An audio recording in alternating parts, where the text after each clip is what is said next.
nous allons voir donc le fonctionnement du logiciel pour pouvoir programmer donc la partie tracking, c'est-à-dire le suivi du, du regard, une pièce, un visage ou une couleur.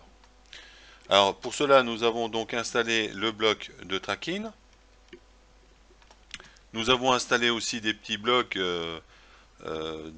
qui servent au pilotage manuel des servomoteurs, donc de la rotation du cou, de l'élévation et du déplacement des yeux.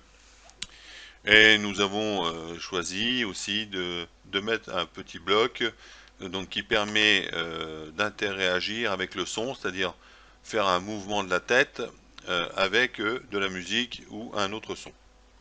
Donc, présentation donc du module de tracking, le voici. Ici, nous avons donc le choix des caméras. Vous choisissez votre type de caméra, la résolution, ici, et vous enclenchez, dès le démarrage par exemple, donc le contrôle vidéo. Nous avons l'ensemble du contrôle vidéo. Vous avez remarqué aussi, sur le contrôle vidéo, il y a une grille ici. Et c'est là-dessus que le système va se baser. La pièce va arriver au centre et le robot donc va s'efforcer à maintenir son visage ou tout du moins son système de vision au centre de cette case. Pour cela, nous avons à programmer. Nous avons donc ici le système de tracking, le petit module de tracking. Pour cela, nous avons une petite cage à cocher ici. Si cette cage n'est pas cochée, vous n'avez pas accès à ce type de paramètres. Et ce sont les plus importants. Alors, ça nous permet par exemple de mettre hors service le système de tracking au cas où. Voilà, je mets en route. Ce sont ici les paramètres par défaut, on n'y touche pas. On verra tous les autres paramètres dans un tuto dédié qu'à ce bloc. Donc voici maintenant donc pour les axes de la rotation. Alors ici, on va choisir la carte 0 puisqu'elle est connectée ici, la carte 0. Et c'est là-dessus que nos servomoteurs sont connectés. Je vous convie à jeter un œil sur le schéma qui se trouve dans la rubrique Maya. Et le schéma vous définira le mode de câblage à utiliser pour ce petit essai. Donc ici, vous allez choisir le port où se trouve notre servomoteur.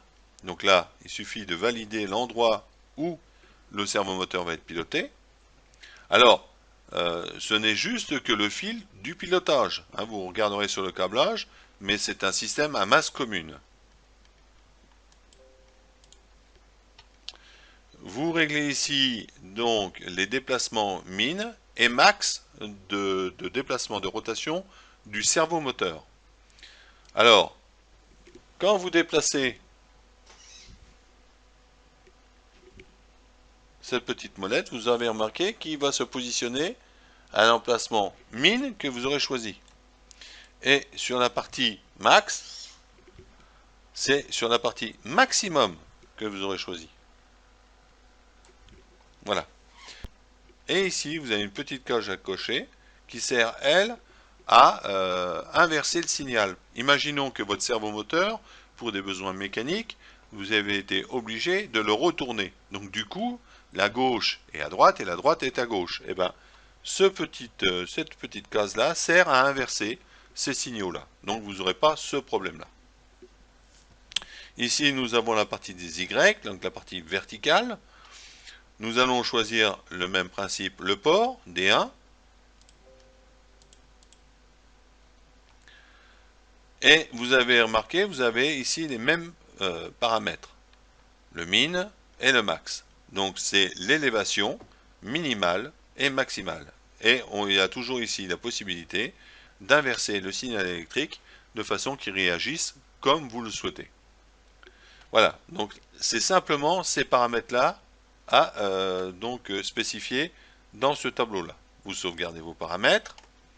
Vous avez remarqué ici, si le besoin se faisait sentir, vous pouvez ajuster la brillance, le contraste et la saturation. Voilà. Donc ça, c'est la partie tracking. Ici, vous avez donc les petits modules, comme je vous ai expliqué tout à l'heure, pour le fonctionnement manuel.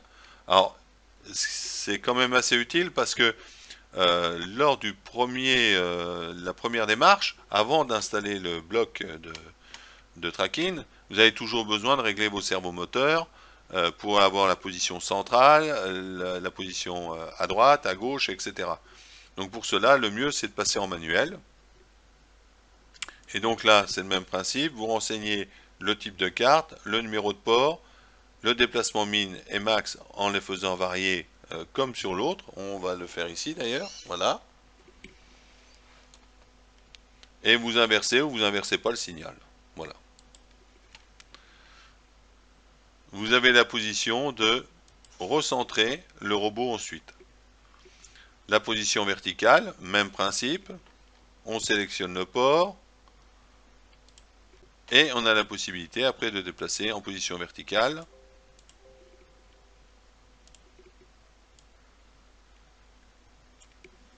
notre robot. Le déplacement des yeux,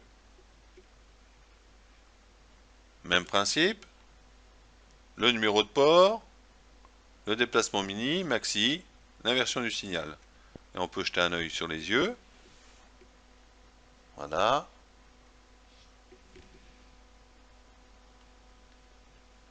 Donc on a bien un déplacement. Voilà. Donc maintenant on va vérifier si le contrôle de couleur est bon. Ah, j'oubliais. La partie couleur se trouve ici. Hein, vous choisissez le type de couleur que vous voulez détecter, la grosseur de l'objet et plus ou moins la brillance. Et voilà. C'est parti. Notre robot suit la boîte. Et c'est assez souple. Ou assez fluide si vous préférez. Hop là. Voilà. Donc là, nous avons un déplacement sur les couleurs qui est très souple. Sur les visages, nous aurons la même manipulation à faire. Là, on va diminuer un petit peu la grosseur de l'objet à détecter. Mais sur la partie des visages, il suffira ici de cocher face et le système détectera les visages. Voilà. Ça, c'est pour la partie tracking. Alors maintenant, nous allons essayer donc la partie son. Donc là, vous avez un module son. On choisit la carte, le numéro de port, les déplacements min et max, qui ne sont pas forcément les déplacements min et max que vous aviez choisi par exemple pour faire le tracking. Parce que faire se bouger la tête pour faire de la musique, vous ne faites pas des grands mouvements amples. Euh, quand, quand vous écoutez de la musique, votre tête elle va pas de haut en bas maximale, elle bouge un petit peu simplement. Donc c'est pour ça que les réglages-là sont différents des réglages, par exemple, d'un système de vision. Et puis ici, vous aurez donc les différents paramètres, qu'il s'agisse du volume. Voilà. Vous désactivez la case, voilà, et on va mettre de la musique.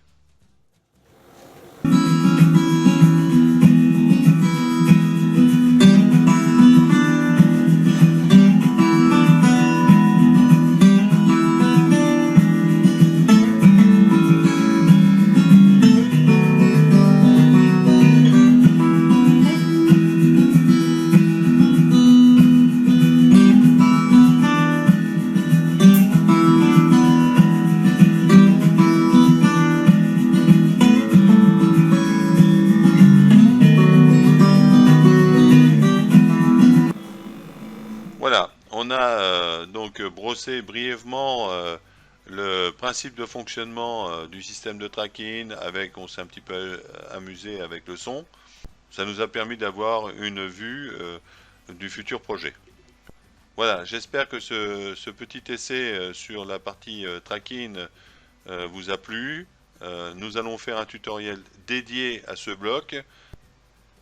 À la prochaine fois, au prochain tuto ou à la prochaine démo.